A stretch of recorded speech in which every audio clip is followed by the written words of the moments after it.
Imagine yourself alone in a vast, echoing forest at dusk.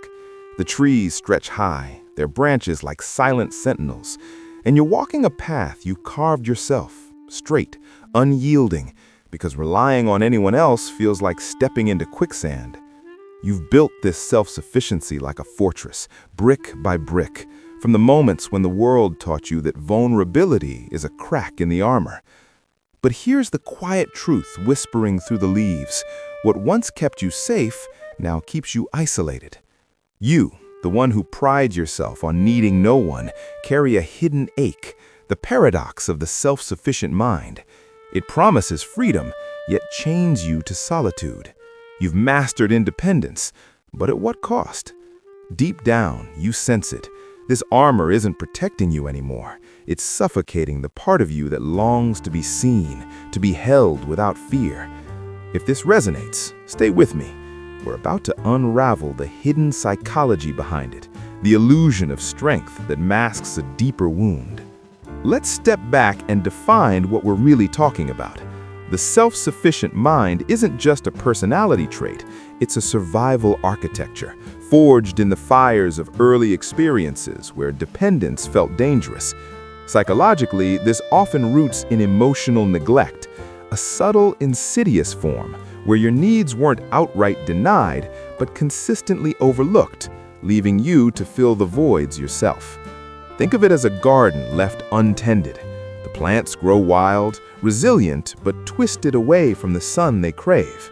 This leads to hyper-independence, a term from trauma-informed psychology, where you become your own parent, provider, and protector. It's akin to parentification, where as a child you reversed roles, caring for others or yourself because no one else did. Your nervous system adapts accordingly, wired for hypervigilance, a state where your amygdala, that ancient alarm bell in the brain, stays on high alert, scanning for threats even in safety. This hypervigilance ties into avoidant attachment, a style developed from inconsistent caregiving. In John Bowlby's attachment theory, we learn that secure bonds teach us trust, but when those bonds falter, we default to self-reliance. You pull away, not because you don't want connection, but because needing it feels like handing over a weapon. Neurologically, this engages the default mode network, the brain's introspective highway, overdrive, leading to rumination and emotional detachment. It's like living in a house with all the lights on but the doors locked. You're aware, analytical, but profoundly alone. These concepts aren't abstract, they manifest in your body. The chronic tension in your shoulders, the way your heart races at the thought of asking for help. In relationships, it creates a push-pull.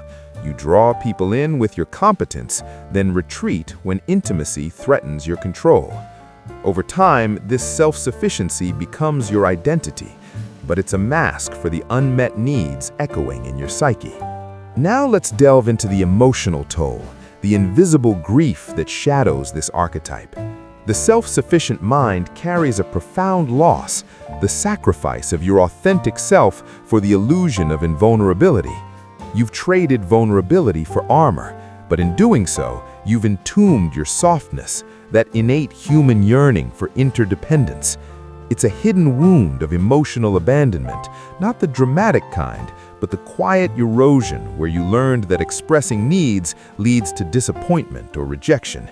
This breeds a core fear, not of failure, but of being truly seen and found wanting.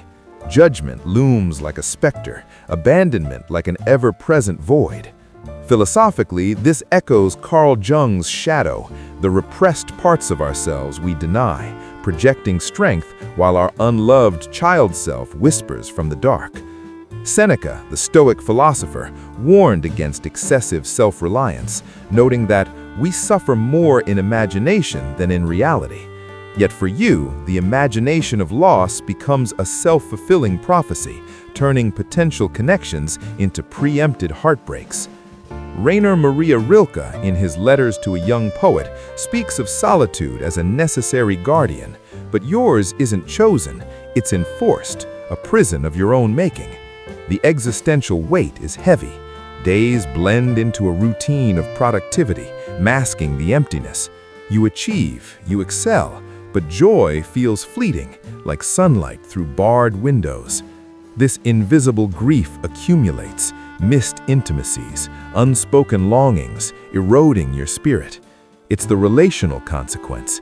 Partners feel shut out, friends sense the wall, and you wonder why closeness feels so exhausting. Repetition reinforces it. You push away, confirm your fears, and retreat further. Yet beneath it all, there's a philosophical reckoning, the realization that true freedom isn't isolation, but the courage to need without shame. This wound isn't just psychological, it's a soul-deep ache, reminding us that humanity's essence is connection, not conquest. As these patterns take root in childhood, they bloom into adult behaviors that both sustain and sabotage. You might recognize yourself in the relentless overachiever at work, pouring hours into projects not for passion, but to prove your worth, career as a shield against inadequacy. In relationships, hyper-independence shows as difficulty accepting help. You insist on handling everything, but resentment builds when others don't intuit your buried needs. Boundaries become fortresses, rigid, impenetrable, protecting you from intrusion, yet preventing genuine bonds. Emotional regulation? It's suppression disguised as stoicism. Feelings are intellectualized, pushed down until they erupt in isolation or burnout. Self-worth ties to output.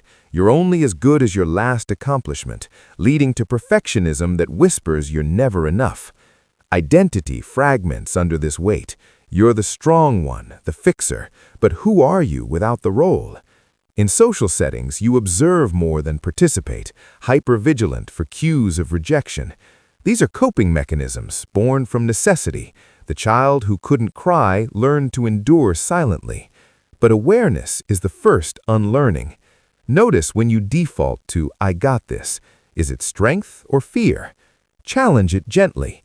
Practice small vulnerabilities, like sharing a worry with a trusted friend. Unlearning means rewiring. Therapy, like somatic experiencing, helps release the nervous system's grip. Recognize these patterns not as flaws, but as outdated armor.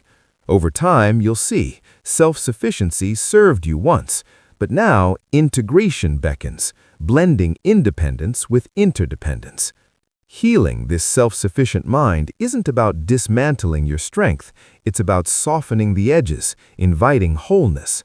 Start with inner child work. Visualize that younger self, the one who learned to stand alone, and offer them the compassion they missed. Speak to them tenderly. It's okay to need, to rest. Shadow work, drawing from Jung, involves facing the denied vulnerabilities. Journal the fears you've buried, the longings you've dismissed. Nervous system regulation is key. Practices like breath work or polyvagal exercises calm the hypervigilance, teaching your body safety in stillness. Embrace softness over survival. Allow moments of dependence, like leaning on a partner during a tough day, without the narrative of weakness. Remember Viktor Frankl's words, "Between stimulus and response, there is a space. In that space is our power to choose our response. In our response lies our growth and our freedom." This is your invitation to choose connection, to heal the wound of abandonment by risking vulnerability. Tools like mindfulness meditation rebuild the default mode network, shifting from rumination to presence. Therapy modalities, such as attachment-based approaches, guide the unlearning. Be patient. Healing isn't linear, but each step reclaims authenticity. In the end, the goal is not to be fixed, but to become whole. You've carried this self-sufficiency far. Now let it evolve into something richer, intertwined with others.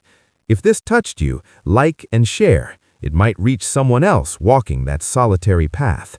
Subscribe for more dives into the human psyche. Until next time, remember, true strength whispers, "I can stand alone, but I choose not to."